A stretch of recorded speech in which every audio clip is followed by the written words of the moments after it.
Right, I am so excited to be welcomed by the Jennifer Stein, Executive Director of Positive Childhood Alliance Georgia. Nice to have you. Thank you for having me. Thanks for the invite. It's nice to be up here. Yeah, it's great. I'm so excited to learn more about Positive Childhood Alliance Georgia, aka PCA Georgia, Yes. and how you all the work that you do and how you support the community. So first question is for listeners who are new to this work, never heard of PCA Georgia before. Can you introduce PCA Georgia and the role it plays across the state? Certainly. Well, we are the state nonprofit, the chapter of Prevent Child Abuse Georgia. So, our mission is to prevent child abuse and neglect in all forms, of course, before it begins. We do have that vision.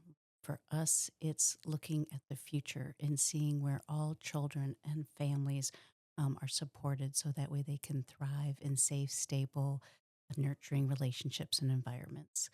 And what that looks like across the state is, we're coming alongside community members, we're coming alongside other nonprofits, we're working with people around policy, family friendly policies, healthcare providers, social workers, working to build this child abuse prevention ecosystem. And we need everybody at the table, right? We can all be a partner and a supporter in helping to build those uh, healthy relationships that children need to thrive in. I love that. I love the fact that you're focused on before the child abuse happens because so often children end up in foster care or end up in the system or things happen that make children have to leave their homes because of the child abuse that's experienced. How do families access what you provide? We, for us, it's about promoting those that are doing the direct services. Mm, So, for our role when it comes to helping link families to the resources that exist, we have different initiatives across the state. One, we help lead the Georgia Family Support Network. mm, And so that is a network of family support professionals, everything from a family resource center or a home visiting program, other like minded individuals that want to sprinkle the special secret sauce I on love their that. approach, Sprinkle the special secret right? A little sauce. It's pixie beautiful. dust. Because, all families deserve respect. Mm, And we want to partner with them. mm, We want to make sure that what we're providing them and supporting them and designing with them is meaningful for them and appropriate for them. And they are the best experts on what it mm. is that they need to help elevate the current circumstances that they're in. So that is one of our initiatives of how we link families to the work that we do. And then we also have family the Find Help Georgia. Mhm. When we think of the different concrete supports that families need, again, as we were talking in EK, the importance of getting to families before they're in crisis, Mhm. helping identify the supports that they might need. Mhm. And so Find Help Georgia is a virtual community resource hub, a helpline, and that allows individuals, helpers, people that are seeking some sort of literally help. Mhm. Anything to financial assistance for paying utility bills. Perhaps it could be around looking for childcare, how to file for things, parent education, all of those different free and reduced cost community resources that would help that family achieve their goals. I love it. I love it. I think something that you said that really stood out to me was dignity. I think especially Yes. children that have, for me, I'm really passionate about children that have disabilities and might have been in the foster care system. And I think that there's a lot of times there's a lot of stigma around Yes. that. Um, so I love the fact that you're focused on that piece of dignity. Can you speak to that a little bit more in terms of like how do you support um families and just making them feel more comfortable and dignified? Certainly. Well, one of the things that the Georgia Family Support Network does is we help implement these national standards. Mm. And some of these, there's a variety of them. We won't go into details here, but we do provide a free training on that. Nice. A free training. You hear that? Free training. Yes, for professionals or Professional. any champion that's interested. But at the end of the day, we want to put the family at the center. Hmm. As we kind of mentioned, they are the expert of their family unit. Yeah. They know who is in their family, all the players that are in their family, and how they're working together. And so there's community strengthening, and so all of these standards about building this strengthening support system for a family. Elevating that is what that training is about for these professionals. It's Mm. helping them to understand and approach what the work that they do, all of the programs and services, that's fabulous. Hmm. But the approach is possibly the most important ingredient of it all. And these Mm. standards help them identify what they're doing well and maybe ways that they could improve on that practice. So that way, at the end of the day, that family is served with care and love and support and dignity. I love it. It's like supporting the professionals so that the professionals can support the families who can then support the children. It's like a knock-on Oh, m- effect. oh my God, that is a beautiful vision. Absolutely. Beautiful. Yes, like that pyramid. Yeah. Yes. Because Yeah. everything, like you mentioned the word ecosystem earlier, and everything is connected. Everything, but if one piece is off, then it kind of has a knock-on effect on all the rest Yes. of it. And that's where, when you think of the ecosystem, we've got these programs, we have these initiatives, but it also takes those people under the golden dome, Mm. making those hopeful, family friendly policies. Hmm. So that way we can help make that opportunities for families a little bit easier to accomplish those dreams and those goals that they have Yeah. to help achieve economic mobility and stability for their family. Programs are not going to do that alone. We need Mm. our business sector at the table so that Hmm. way they have better family friendly policies, better leave for families, parental leave. All of those little ingredients are part of that ecosystem and part of those conversations to kind of shift how we look at preventing child abuse and neglect. Wow, I love it. I love the fact that it's a whole systems approach. It's the government, it's the businesses, it's the local organizations, it's the families, it's the professionals that work with the families. You mentioned training earlier. How do people? I know you've got free training. I'm sure there's other different types of training as well. That probably the more advanced training for costs as well. But how do people find out more about those trainings? Certainly. Well, our website is easy, pcageorgia.org, Mm. or you can just Google Positive Childhood Alliance Georgia. And we have an annual conference each year, but there is a trainings tab. Mm. You can also look at some of our partnerships, and underneath there, you can see some different ways to get connected to the work. One of the big ecosystems piece is called the Georgia Essentials for Childhood. Mhm. That's an actual framework from the Centers for Disease Control on how to build these safe, stable, nurturing environments and relationships, yada, yada, yada. Yeah. So we've got some incredible partners that come alongside us, other state agencies, regional representatives, all the way to those community members that are the boots on the ground Mm. doing the work alongside families. So we're really getting the voice of everyone. And we even have parental lived expertise that are part of that. Uh, Georgia does have a parent advisory committee. And so they're actively involved in that I ecosystem. love that. I love the fact that there's a parent advisory committee because so often I've been to conferences, I've been to these different areas, and lived experience is so quiet. Like, yeah, you're talking about the families, you're talking to the families, but where are the families? Yes, yes. Yeah, I Just love that. even learning how many family members should be at the table. When you look Mm. at how many professionals are there, we Mm. need representation. Yeah, Yes. yeah, that's so good. Parenting is hard. When you think of how the dynamics of the parents of raising a family has shifted from generation to generation, Mhm. we're no longer in our immediate nucleus family. Mm, We're all living in different areas of the country, of the world, mm-hmm. which is lovely to be able to experience that, but it also can feel very isolating for parents. And so this is where understanding how we can simply support families in a variety of ways, whether Mm, you are a professional or you're just a caring adult. You know, yeah. what does that look like? And so helping bring awareness to all of those different things makes a difference. Love it. I love it. So I know CAP, Child Abuse Prevention Awareness Month, is coming Yes. up.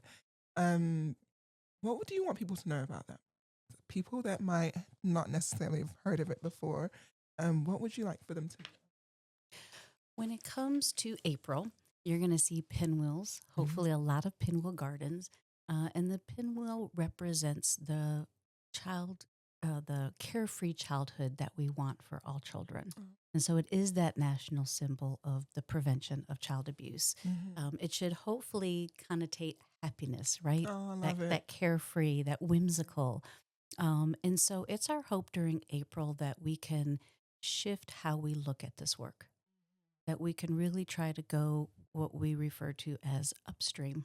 Mm, You know, there's this analogy out there where there are services, emergency services are set up around the river, you know, mm, because children keep falling in the river, mm, people keep falling in the river. And so they've set up the emergency crew at the base of the river. And what's we want to do is shift the mindset, shift the narrative, shift the conversation, shift our actions to come up to the entryway I of the love it. river and put barriers up, put protections up, Mm, put support in place so that way children don't and adults don't fall in the river to begin with. wow.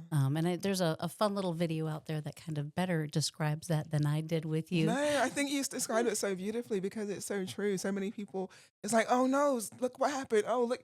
And there's so many things that's focusing on the what happened, but not enough things are focusing on why it happened. Yes, That's so true. right, right. Yeah. And it kind of makes me think of protective factors. I Yes. think, can you speak to that a little bit? Because I know there's some kind of connection between protective factors and preventing that downstream of focusing on that. Oh my gosh, like this has happened. Um, so yeah, it'd be great to know more about that. Certainly. We refer to them, they're called the Strengthening Families Protective Factors. Hmm. Again, it's this research informed framework, I love and there are five of them. it. Hmm. And I like to refer to them as bubble wrap. Hmm. When you are packing away your fine china, Hmm. those of you that celebrate Christmas and you're packing away your most precious ornaments, we wrap it, right? We wrap it in Hmm. bubble wrap. And so the five protective factors are everything from helping to improve and bolster a family, caregiver's parental resilience, Hmm. also helping to increase knowledge of child development. You know, Hmm. that's where we can help with safety to help them understand what a child's capable of.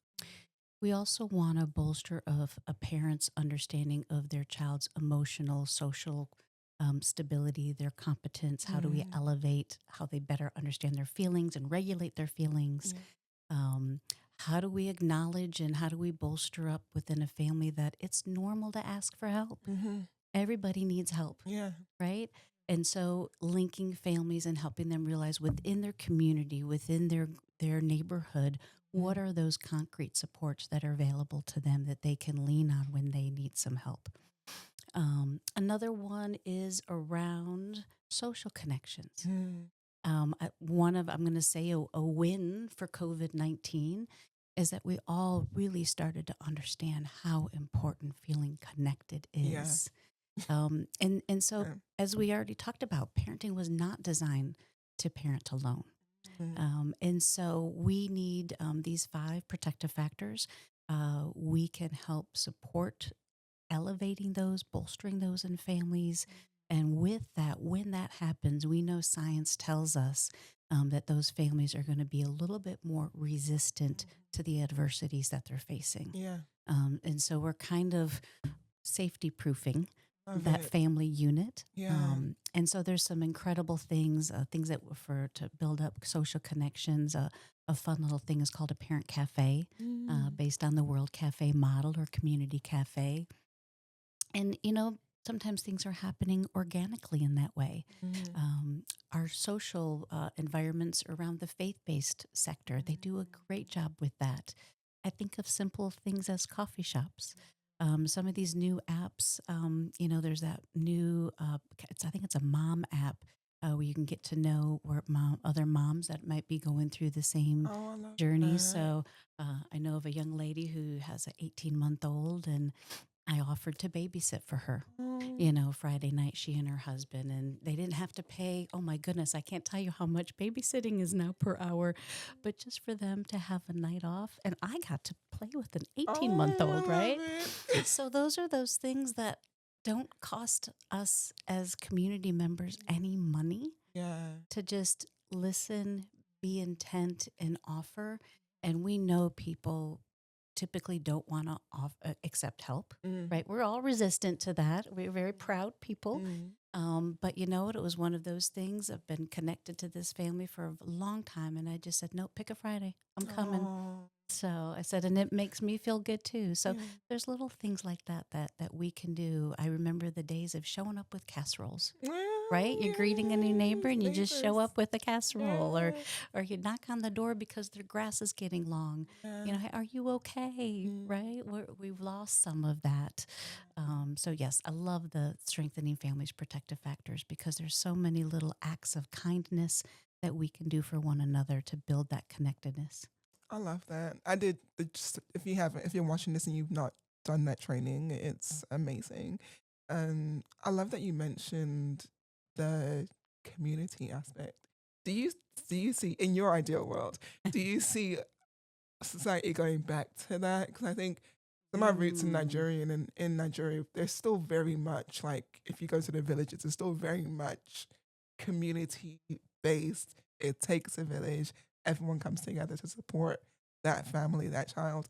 Um, from your opinion, from my where do opinion, you see I see that some coming? glimmers. I Yeah. do see some glimmers. Mm. And, there's a lot more science around positive childhood experiences. Mm-hmm. One of the reasons why we rebranded last year from Prevent Child Abuse Georgia to Positive Childhood Alliance Georgia is we know now the importance of increasing a child's positive childhood experiences.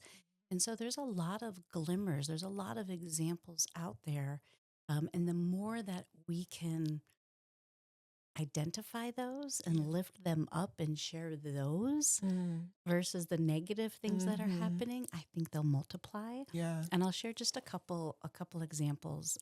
One in my own community where I live, we have a shared Facebook group, and it was really sweet. A mom started a moms after bedtime the Oh, first Tuesday of the month, where they would all meet at a particular spot, bring something to munch on, and just show up for that's each so other. sweet.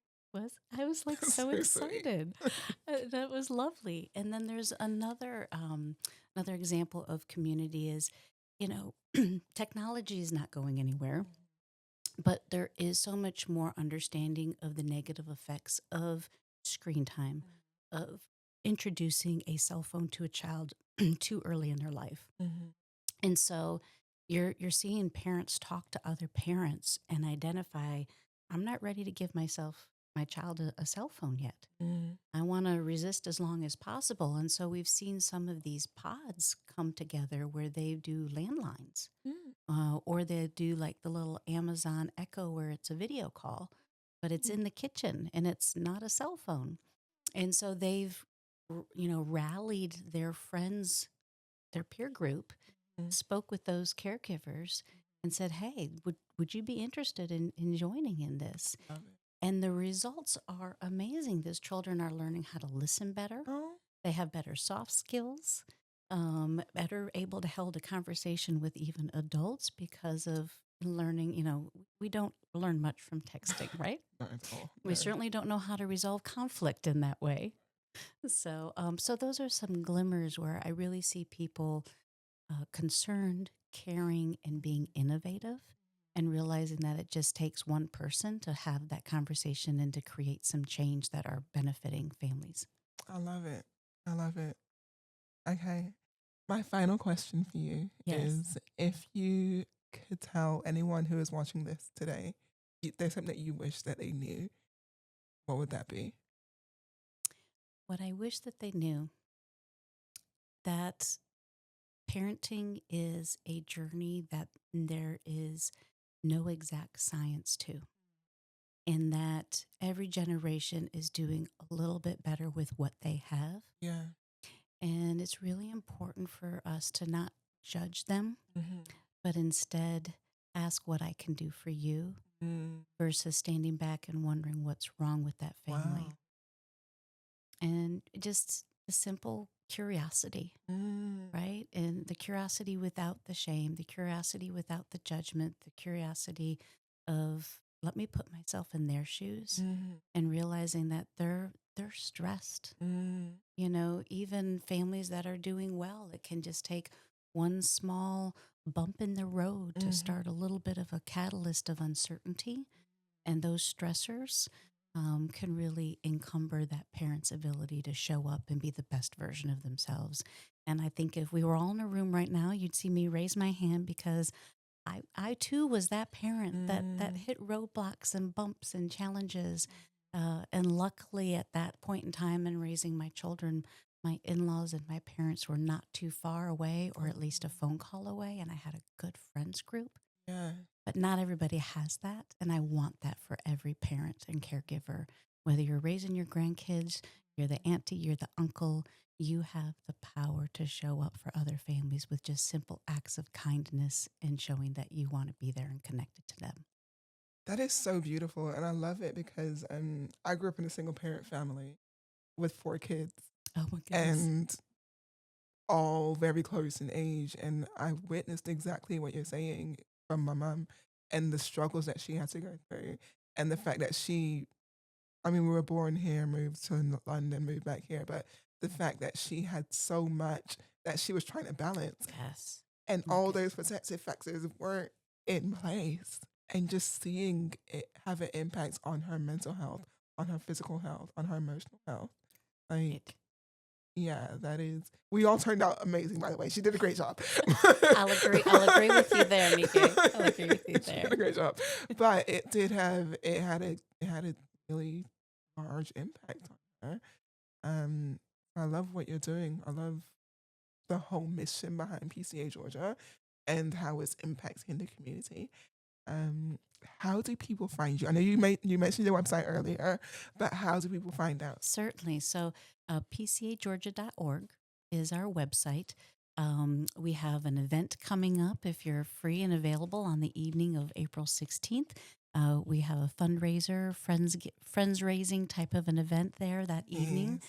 And really super excited. We hope that you'll come out. Tickets are still for sale. Sponsorships are still available, but it's going to be a fun evening. Our fun mascot that we introduced last year, Blue, he's a big fuzzy bear. Oh. And Blue is the life of the party. And then we'll be golfing. Even if you don't golf, you can just come as a spectator. But all the money raised there does help support the work that we're doing. And then you might want to get involved. We are going to be recruiting some board members this spring, so would love to know if you're interested in learning more about what it is involved in serving on our advisory board. But otherwise, just check us out, pcageorgia.org. PCAgeorgia.org. Well, thank you so Thank much. you. This Has was been fun. so good. Appreciate it. Until next time, it's been the La Papa Podcast.